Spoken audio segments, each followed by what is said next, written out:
Assalamualaikum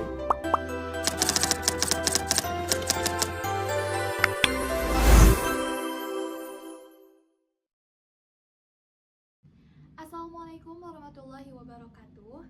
Yang terhormat Bapak Dr. Haji Abdul Mujib SAG MAG selaku dosen pengampu 1 mata kuliah retorika. Yang terhormat Ibu Dr. Zaura Silviana MA Hum selaku dosen pengampu 2 mata kuliah retorika.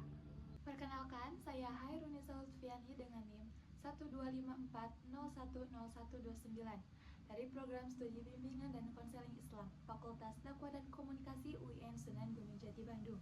Baik, di sini saya akan berpidato untuk memenuhi tugas ujian akhir semester mata kuliah retorika dengan membawakan pidato persuasif berjudul Berhenti Jadi Orang Baik.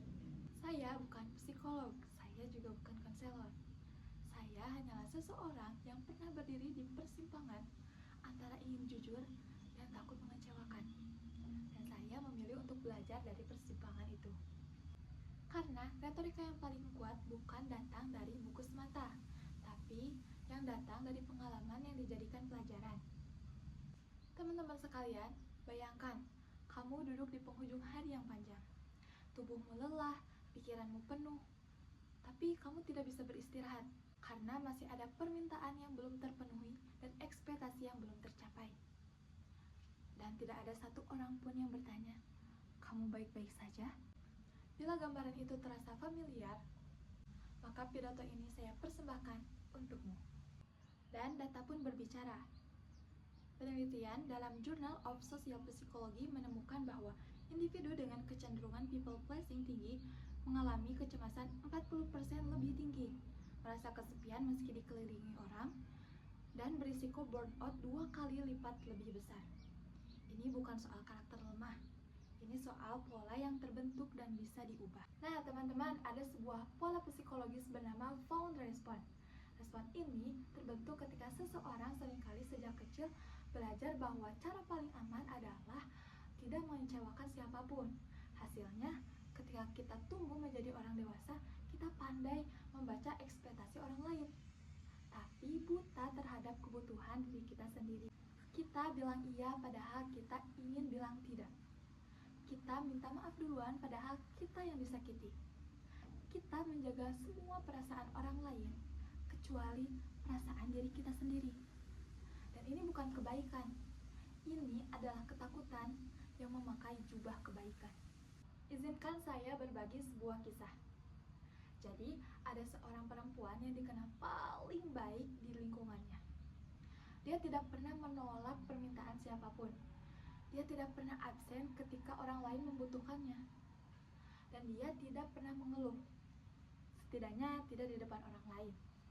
Nah, suatu hari, dia jatuh sakit. Kemudian dia pergi ke dokter. Dan dokter berkata, sederhana namun menghantam. "Bu, tubuh Anda sakit bertahun-tahun, Anda mengabaikannya.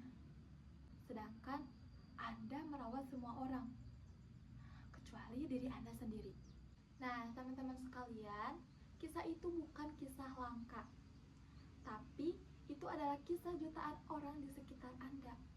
Mungkin itu juga diri Anda sendiri. Lalu, apa yang harus kita lakukan? Saya menawarkan 3 pergeseran yang didukung oleh logika sederhana namun kuat.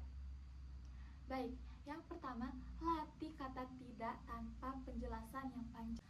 Dalam kajian komunikasi asertif, kemampuan menolak tanpa rasa bersalah adalah tanda kesehatan psikologis, bukan keegoisan.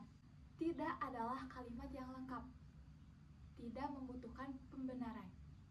Yang kedua, bedakan antara empati dan penyerapan emosi. Empati artinya kamu merasakan apa yang orang lain rasakan, tapi kamu tetap berdiri kokoh. Sedangkan penyerapan emosi artinya kamu tenggelam bersama mereka. Nah, kamu tidak bisa menyelamatkan orang-orang yang tenggelam, sedangkan kamu sendiri tidak bisa berenang. Ketiga, jadikan dirimu sebagai prioritas yang sah. Ingat instruksi keselamatan di pesawat? Pasang masker oksigenmu terlebih dahulu sebelum membantu orang lain. Bukan karena hidupmu paling berharga, tapi karena bila kamu tidak bernapas, kamu tidak akan bisa menyelamatkan siapapun. Logika yang sama berlaku pada kehidupan sehari-hari. Nah, teman-teman, saya berdiri di sini bukan sebagai seseorang yang sempurna yang telah melewati semua ini. Namun, saya berdiri di sini sebagai seseorang yang masih belajar, karena belajar bersama itu lebih bermakna dibandingkan belajar sendirian.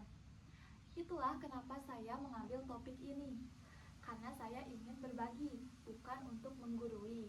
Maka kesimpulan dari pidato persuasif ini adalah kebaikan tanpa batas bukan kebajikan, tapi ini adalah pengorbanan diri yang tidak perlu dan tidak berkelanjutan.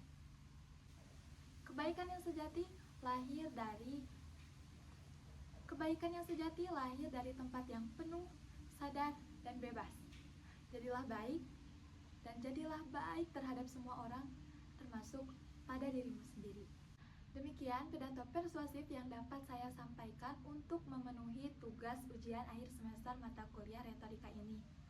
Saya mengucapkan terima kasih banyak kepada Ibu dan Bapak dosen pengempu yang telah membimbing kami selama 1 semester ini.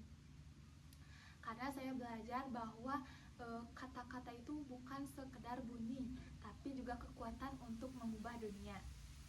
Mohon maaf atas segala kesalahan dan kekurangan saya.